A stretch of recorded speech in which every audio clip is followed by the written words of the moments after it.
EDU 146 students, Child Guidance. We are now ready for Module 2, and I would like to just scroll down a little bit in our class on Moodle. And let's look at Module 2, which is, please make sure you read everything in Module 2 book. Here's some wonderful links that may be helpful for you throughout the Module 2. The discussion forum is about environments. Please make your initial post. Submit. Your permission forms are important that you will have parents in the classroom where you are actually doing your observations and your volunteer time.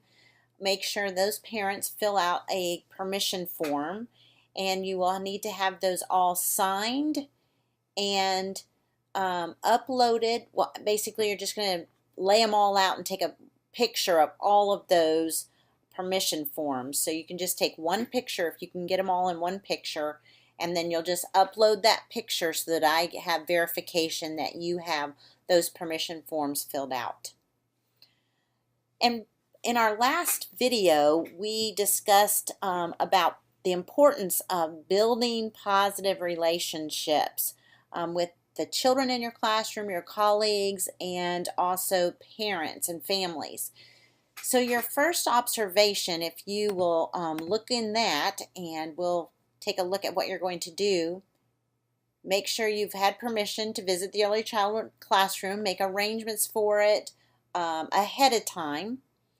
And it's going to be with children ages 3 to 5 for at least 30-minute time frame.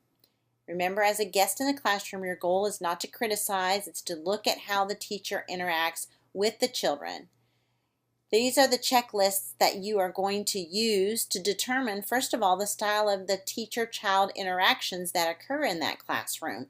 So you're going to be observing what goes on, and then you're going to decide on some of those interactions. So if you would just click on these and open that up, and both the observations are on this form. You have observation 1, and here's the first form you'll be filling out about checklist for determining the teaching style, and you're just going to check what those are. And checklist for a multicultural, anti-bias education in the classroom. You're going to rate them 1 as not at all, 2 as some, and 3 as large amount. Now you will need to be sure after this observation, as you can see in these directions, those are just the what I'm scrolling here in front of now are an example of those observation forms I just showed you. This is what they look like just in Moodle, but you'll actually fill out the forms and upload those forms back into this forum. And I would like for you to be sure that you give a reflection, which is right here, complete the checklist, and the following reflection. Don't forget to do the reflection of this observation and answer these questions about what you observed. Not only just those checklists, but make sure you do that reflection at the end of that observation as well. So I just want to we're going to begin another lecture with the PowerPoints, continuing from where we left off before, and we'll start here. So remember, the very bottom level of our pyramid is that nurturing responsive relationships and how that's important for all children. Having a supportive, responsive relationships among adults and children is an essential component to promote healthy social emotional development. So the next level of the pyramid is the high-quality supportive environments. And the high-quality early childhood environments promote positive outcomes for all children, and it's very critical. So the next things that we are going to be talking about, of course, are about that creating supportive environments that promote social emotional skills and prevent problem behaviors. Although these may not be new concepts to you, this may be a lot of review for you. I want you to be thinking about these issues in terms of how they relate to preventing challenging behavior and promoting social emotional development. Now remember, you're looking at these through a different lens than what you may have been looking at them before. We want you to look at them through the lens of social emotional competence and challenging behavior. So when we consider the design of the physical environment, we are trying to do two things: promote engagement and prevent challenging behavior. So we're going to discuss two sets of strategies related to the physical design of the environment: traffic patterns and designing learning centers.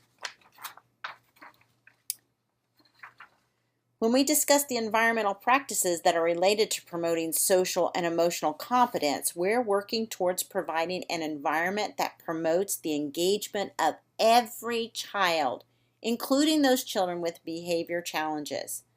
The concept that can be applied to the practices we will discuss is providing universal design for learning. And in universal design, the learning environment provides support so that all children can learn. So many of the strategies we'll discuss will be provided to make sure that all children can be actively engaged and participate with their peers in all the classroom activities. So our goal is to promote the engagement of every child. So once you are putting these elements into place, that's what should actually happen in the classroom. Every child should be able to be engaged. I want us to just go back real quickly to that inventory that we've been referring to in all of these lectures. And to in this particular lecture and slides, I want you to begin to think about this line here, number 4, design the designs of the physical environment. And look at these elements here, the criteria here, and how do you rate on these? And then look at 5, and then we want you to go on down to 6 and 7. So think about and evaluate yourself when it comes to these issues in the classroom. So in doing that, with that particular inventory, you're going to review the practices again listed in 4, 5, 6, and 7.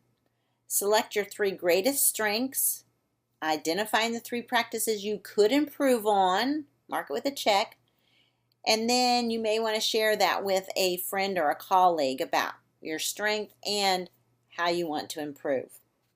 So here are some ideas of practices that we will focus on in the rest of this particular slideshow series. Physical design, environmental cues, schedules and routines, and that's all we're going to do today. And then later on we'll get into transitions, promoting engagement during large and small group activities, simple rules and expectations, and ongoing monitoring and positive attention. But we are only going to cover those first 3 in this lecture. These are some major issues about traffic patterns. The first one is considering how the environment can be arranged to prevent problem behavior. The second one, minimize those large open spaces in which children can run. Third one is minimize obstacles and other hazards. The fourth one is consider environmental arrangements as it applies to children with physical or sensory or blindness or other disabilities. The 5th one would be use visual and environmental cues to help children know what to do. And we will show you some examples of those. Look at this classroom right here. And I'm just asking you, what does this classroom tell children to do? What do you think? I wish I could actually hear you respond. But I think looking at this and there's that large open space here, that would encourage children to run freely, play tag, hit each other, do all these things that promotes aggressiveness in the classroom. So we want to eliminate that large space. Now, what would this environment tell children? Look at it for a minute. I would love to hear your answers to that one as well.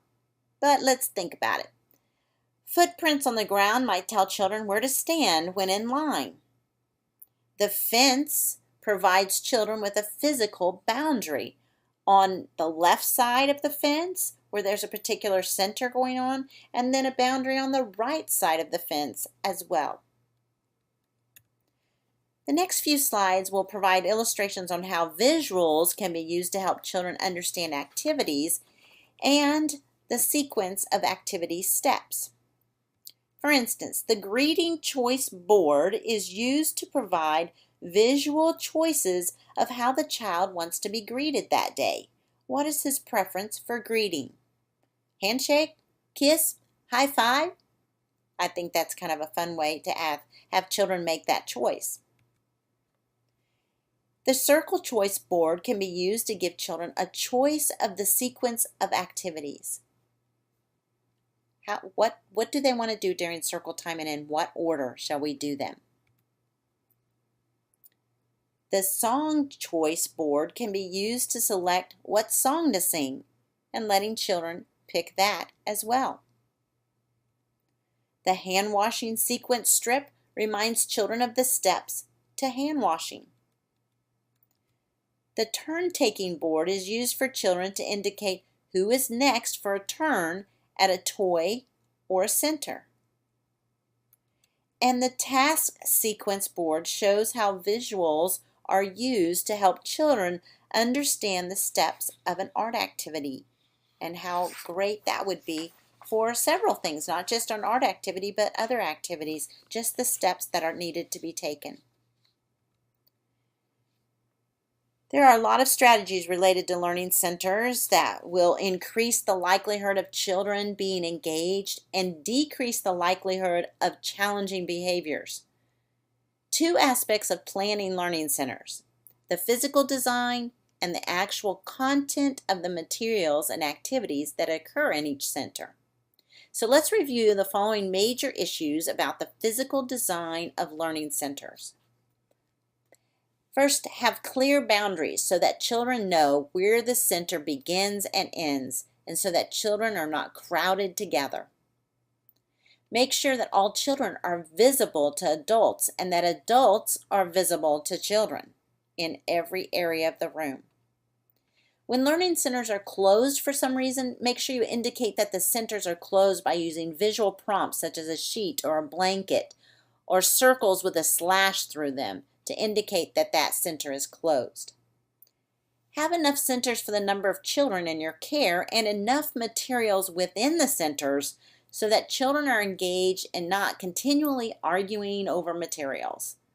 They always say we need to make sure you have 2 of everything.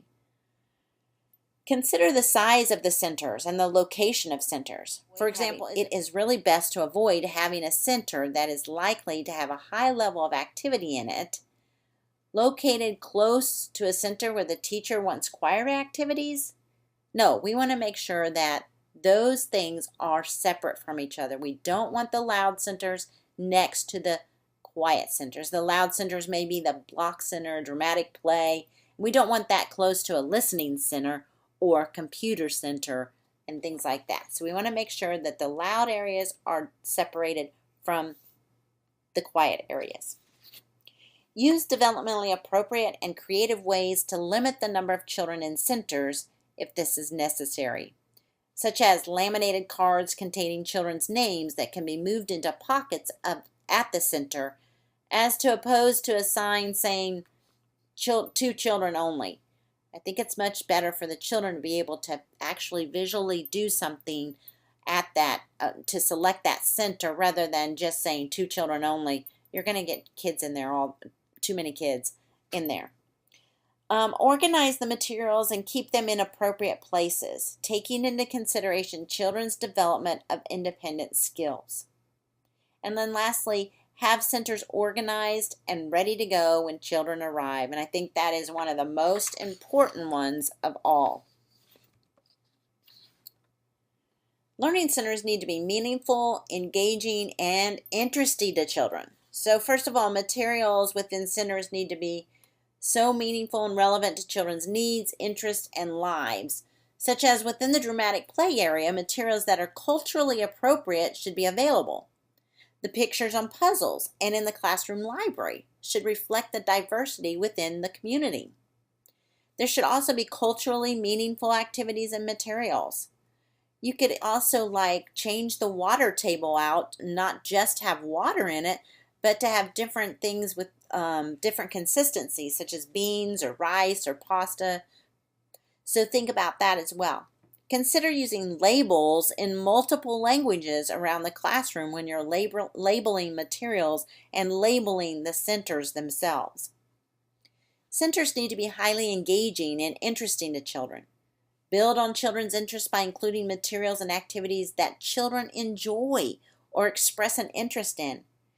If children all tend to stay in one or two centers, that would suggest that the other centers are not that engaging or interesting to children, and you need to really change those up. Provide a variety of materials in each center. For example, related books can be put in every center. You don't have to have books just in the book center. Books on animals can be placed in the reading center. Magazines can be placed in the dramatic play area, and that's designed as a veterinarian's office. A book about the post office can be placed in the writing center. So writing utensils and paper also can be at a variety of centers. In dramatic play area, the writing center, or near the computer. So have those writing utensils and paper elsewhere. Be creative. Think about how you can use the materials in different ways. Then change the materials or themes in centers on a regular basis. Otherwise, the children are really going to get bored. The post office set up in the dramatic play area might be interesting and engaging at the beginning of the year or around Valentine's Day when they want to send cards to people, but will get old and uninteresting if it's still there late in the spring. Listen to what children are talking about and create centers that build on those interests. And then rotate materials within a center so that the same materials are not out all the time. Let children help you choose the materials even and choose the ideas for centers. They know what they like. Now think about the learning centers you have in your classroom, or maybe that are in the volunteer classroom where you're going to be. This slide provides some reflection questions that might help you examine your centers or the centers in that volunteer classroom critically and identify ways that centers might be improved.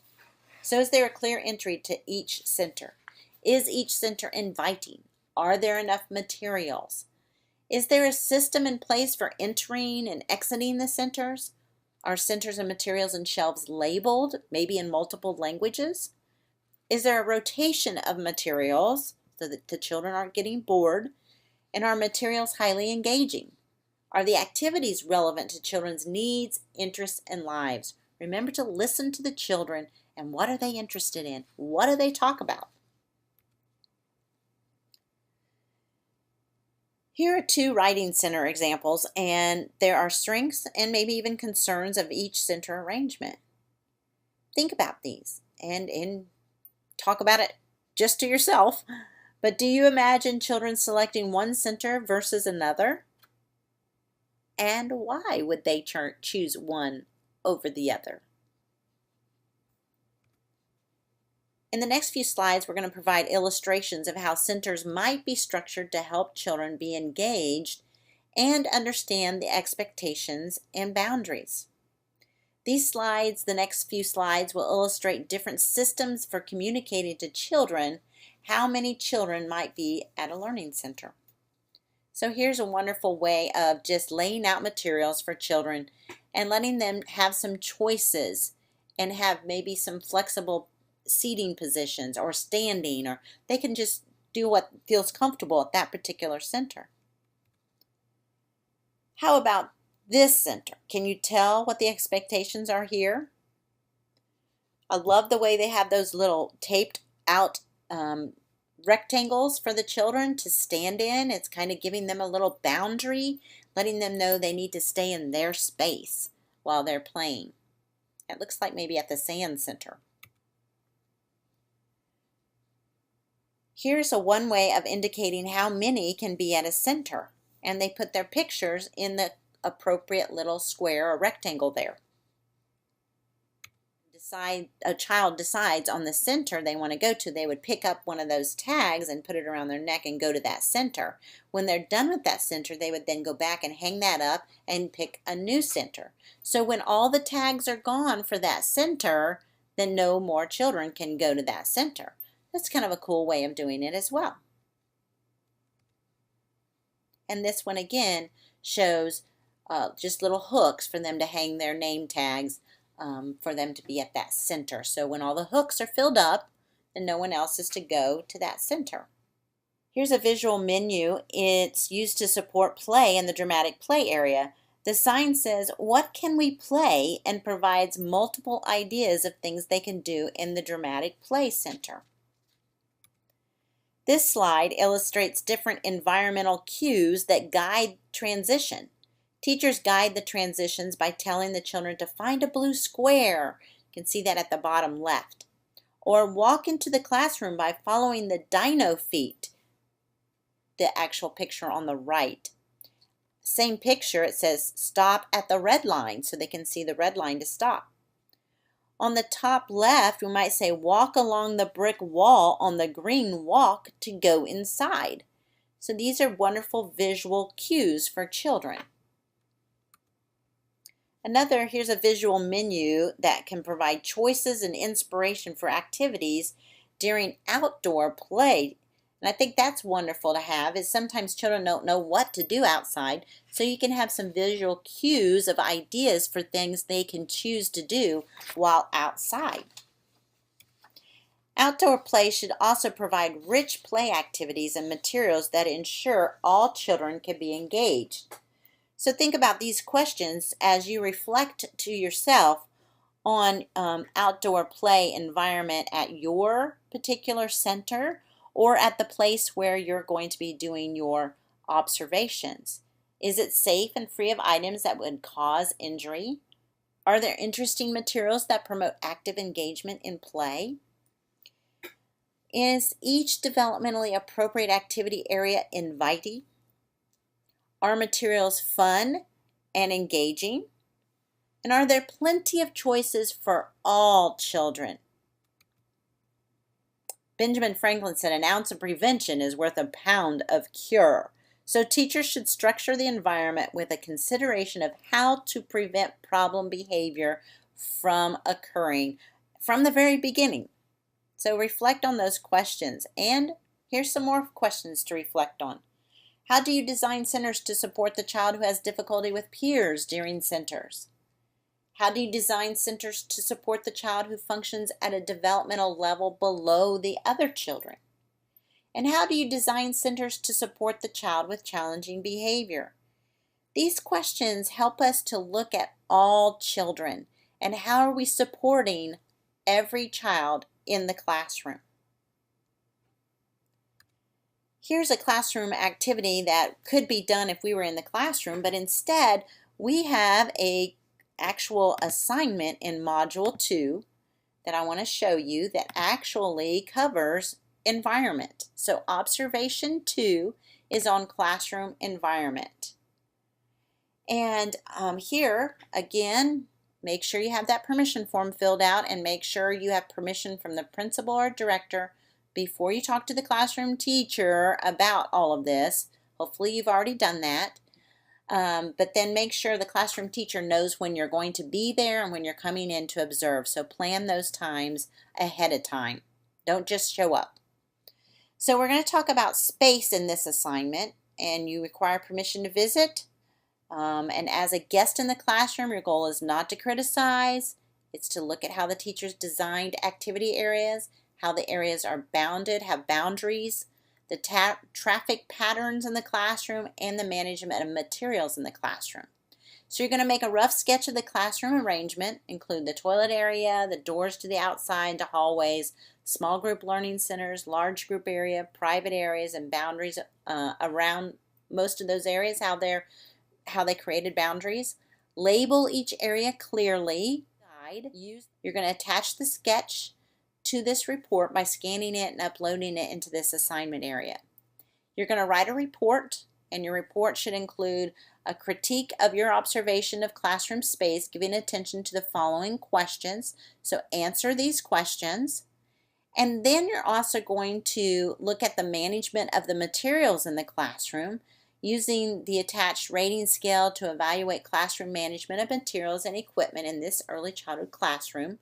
After you've done with the rating scale, name 3 ways in which this classroom's management of materials would most benefit from a change in how materials are managed. And then don't forget the reflection. Make an evaluative, reflective statement about the use of the space in the classroom. So you're going to complete all the areas and submit it online, your sketch, your report, the management of materials, and your reflection. This particular checklist, this management of materials, is actually underneath this assignment right here, the rating scale, classroom management of materials. So that goes along with how we've just discussed environment. And I hope that you will gain great insight and you'll have a lot of interesting things to say about your observations for this particular module. Again, make sure you read everything. Make sure you've read everything up here. Make sure you've read everything in your textbook and looked at all of these things, and make sure you respond to those discussion forums. And have a great module 2.